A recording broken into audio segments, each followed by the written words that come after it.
13/9/2025 प्रातः मुरली ओम शांति बाप दादा मधुबन। मीठे बच्चे, सबसे पहले पहले यही ख्याल करो कि मुझ आत्मा पर जो कट चढ़ी हुई है वह कैसे उतरे। सुई पर जब तक कट जंग होगी जब तक चुंबक खींच नहीं सकता। प्रश्न है, पुरुषोत्तम संगम युग पर तुम्हें पुरुषोत्तम बनने के लिए कौन सा पुरुषार्थ करना है? उत्तर दिया बाबा ने, कर्मातीत बनने का। कोई भी कर्म संबंधों की तरफ बुद्धि न जाए, अर्थात कर्म बंधन अपने तरफ न कीजिए। सारा कनेक्शन एक बाप से रहे, कोई से भी दिल लगी हुई न हो। ऐसा पुरुषार्थ करो, झरमुई झगमुई में अपना टाइम वेस्ट मत करो। याद में रहने का अभ्यास करो। गीत है, जाग सजनिया जाग। ओम शांति। रूहानी बच्चों ने शरीर द्वारा गीत सुना, क्योंकि बाप अभी बच्चों को आत्म अभिमानी बना रही हैं। तुमको आत्मा का भी ज्ञान मिलता है। दुनिया में एक भी मनुष्य नहीं जिसको आत्मा का सही ज्ञान हो, तो फिर परमात्मा का ज्ञान कैसे हो सकता? यह बाप ही बैठ समझाते हैं।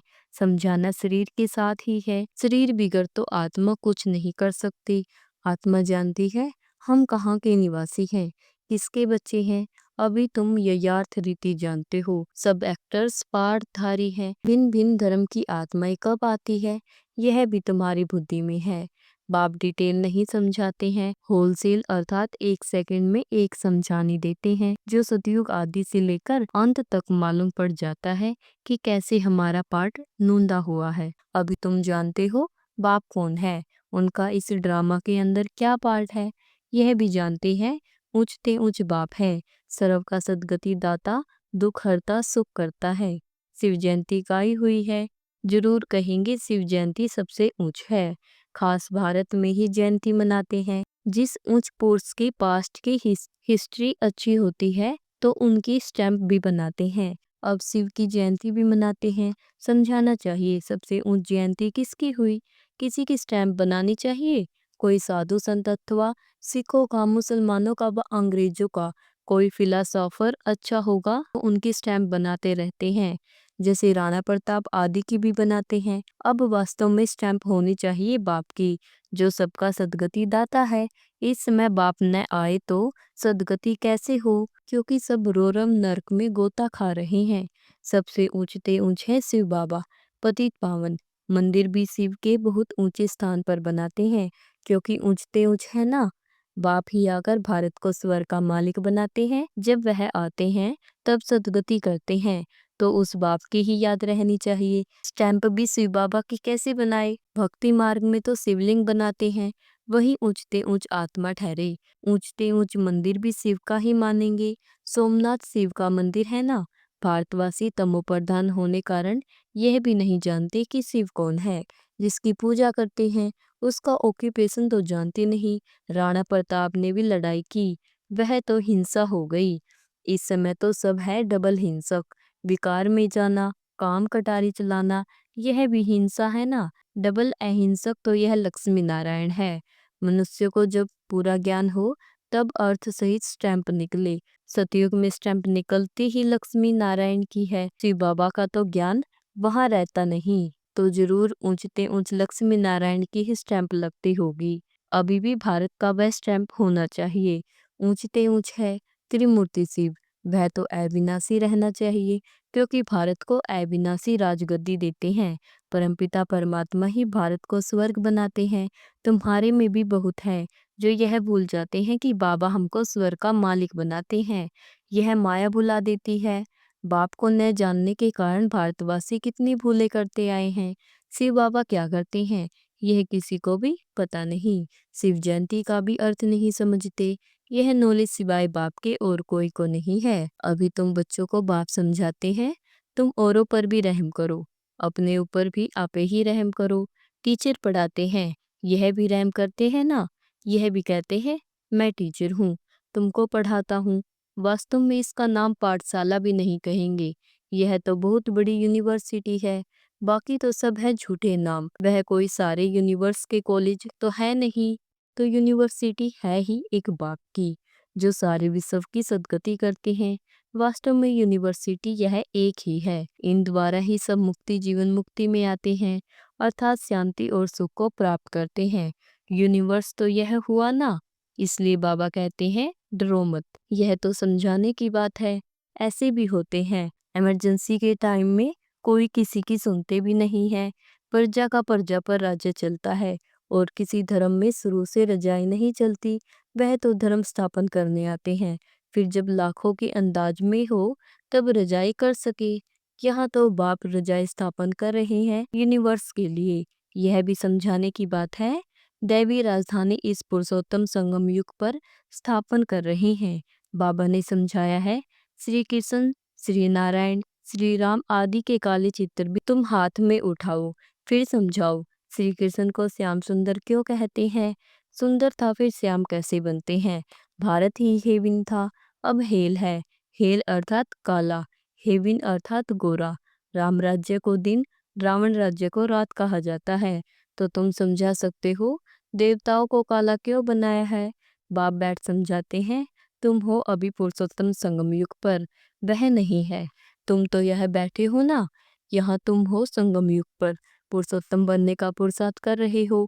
विकारी पतित मनुष्य से तुम्हारा कोई कनेक्शन ही नहीं है। हाँ, अभी कर्मातीत अवस्था नहीं हुई है, इसलिए कर्म संबंधों से भी दिल लग जाती है। कर्मातीत बनना उसके लिए चाहिए याद की यात्रा। बाप समझाते हैं, तुम आत्मा हो, तुम्हारा परमात्मा बाप के साथ कितना लव होना चाहिए। ओहो, बाबा हमको पढ़ाते हैं, वह उमंग कोई में रहता नहीं है। माया घड़ी घड़ी दे अभिमान मिला देती है। जबकि समझते हो सी बाबा हम आत्माओं से बात कर रहे हैं, तो वह कशिश, वह खुशी रहनी चाहिए ना। जिस सुई पर जरा भी जंग नहीं होगी, वह चुंबक के आगे तुम रखेंगे तो फट से झटक जाएगी। थोड़ी भी कट होगी तो चटकेगी नहीं। कशिश नहीं होगी, जहाँ से नहीं होगी फिर उस तरफ से चुंबक खींचेंगे। चुंबक कशिश तब होगी जब याद की यात्रा पर होंगे। कट होगी तो खींच नहीं सकेंगे। हर एक समझ सकते हैं, हमारी सुई बिल्कुल पवित्र हो जाएगी तो कशिश भी होगी। कशिश नहीं होती है क्योंकि कट चढ़ी हुई है। तुम बहुत याद में रहते हो तो विक्रम भस्म हो जाते हैं। अच्छा, फिर अगर कोई पाप करते हैं तो 100 गुना दंड हो जाता है, कट चढ़ जाती है, याद नहीं कर सकते। अपने को आत्मा समझ बाप को याद करो, याद भूलने से कट चढ़ जाती है तो वह कशिश लव नहीं रहता। कट उतरी हुई होगी तो लव होगा, खुशी भी रहेगी, चेहरा खुशनुमा रहेगा। तुमको भविष्य में ऐसा बनना है, सर्विस नहीं करते हो तो पुरानी सड़ी हुई बातें करते रहते। बाप से बुद्धि योग ही तुड़ा देते हैं, जो कुछ चमक थी वह भी गुम हो जाती है। बाप से जरा भी लव नहीं रहता। लव उनका रहेगा जो अच्छी रीति बाप को याद करते होंगे, बाप को भी उनसे कशिश होगी। यह बच्चा सर्विस भी अच्छी करता है और योग में भी रहता है तो बाप का प्यार उन पर रहता है। अपने ऊपर ध्यान रखते हैं, हमसे कोई पाप तो नहीं हुआ।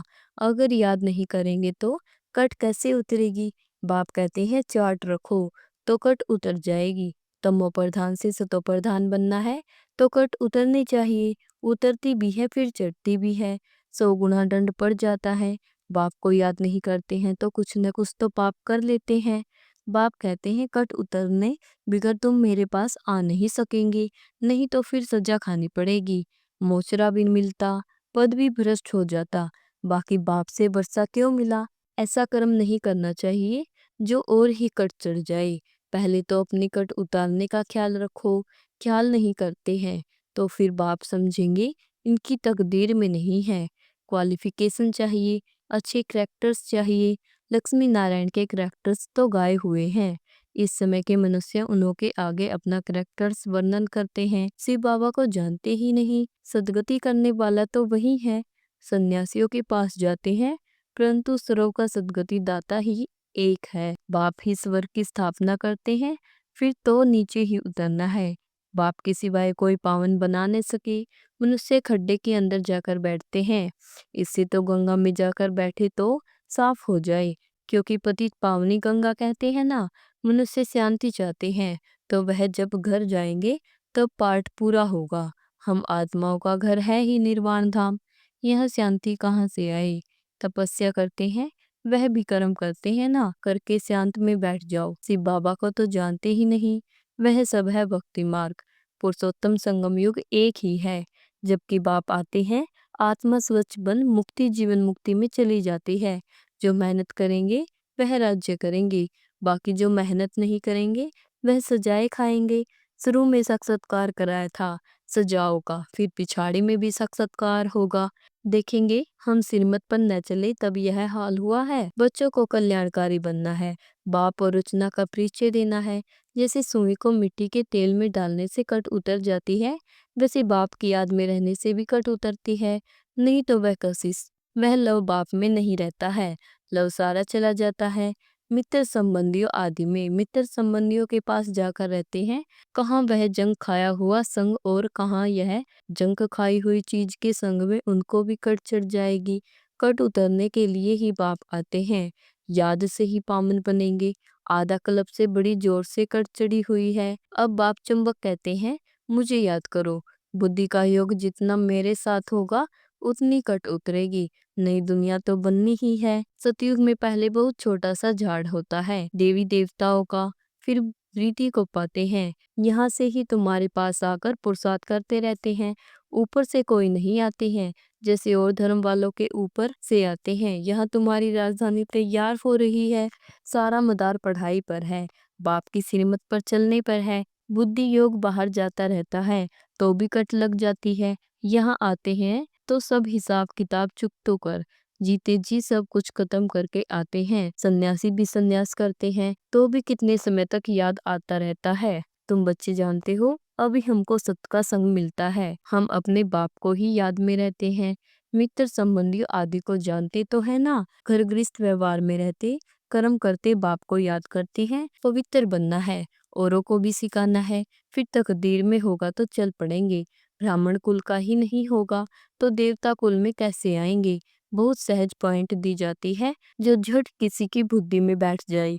विनाश काले विपरीत बुद्धि वाला चित्र भी क्लियर है। अब वह सावरंटी तो है नहीं, देवी सावरंटी थी जिसको स्वर कहा जाता था। अभी तो पंचायती राज्य है, समझाने में कोई हर्जा नहीं है। परंतु कट निकली हुई हो तो कोई को तीर लगे, पहले कट निकालने की कोशिश करनी चाहिए। अपना करेक्टर्स देखना है।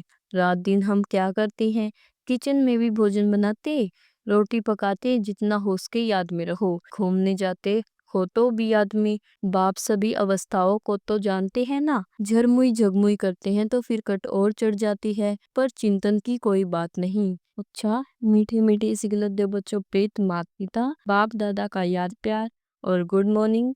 रूहानी बाप की रूहानी बच्चों को नमस्ते। शुक्रिया बाबा, आपका बार बार शुक्रिया। धारणा के लिए मुख्य सार है, जैसे बाप टीचर रूप में पढ़कर सब पर रहम करते हैं, ऐसे अपने आप पर औरों पर भी रहम करना है। पढ़ाई और श्रीमत पर पूरा ध्यान देना है, अपने करैक्टर सुधारने हैं। नंबर 2 है, आपस में कोई पुरानी सड़ी हुई परचिंतन की बातें करके बाप से बुद्धि योग नहीं तोड़ाना है। कोई भी पाप कर्म नहीं करना है, याद में रहकर जंक उतारनी है। वरदान दिया बाबा ने, दृढ़ता द्वारा कलराठी जमीन में भी फल पैदा करने वाले सफलता स्वरूप भव। कोई भी बात में सफलता स्वरूप बनने के लिए दृढ़ता और स्नेह का संगठन चाहिए। यह दृढ़ता कलराठी जमीन में भी फल पैदा कर देती है। जैसे आजकल साइंस वाले रेत में भी फल पैदा करने का प्रयत्न कर रहे हैं, ऐसे आप साइलेंस की शक्ति के द्वारा स्नेह का पानी देते हुए फलीभूत बनो। दृढ़ता द्वारा ना उम्मीद में भी उम्मीदों का दीपक जगा सकते हो, क्योंकि हिम्मत से बाप की मदद मिल जाती है। स्लोगन है, अपने को सदा प्रभु की अमानत समझकर चलो तो कर्म में रूहानियत आएगी। ओम शांति।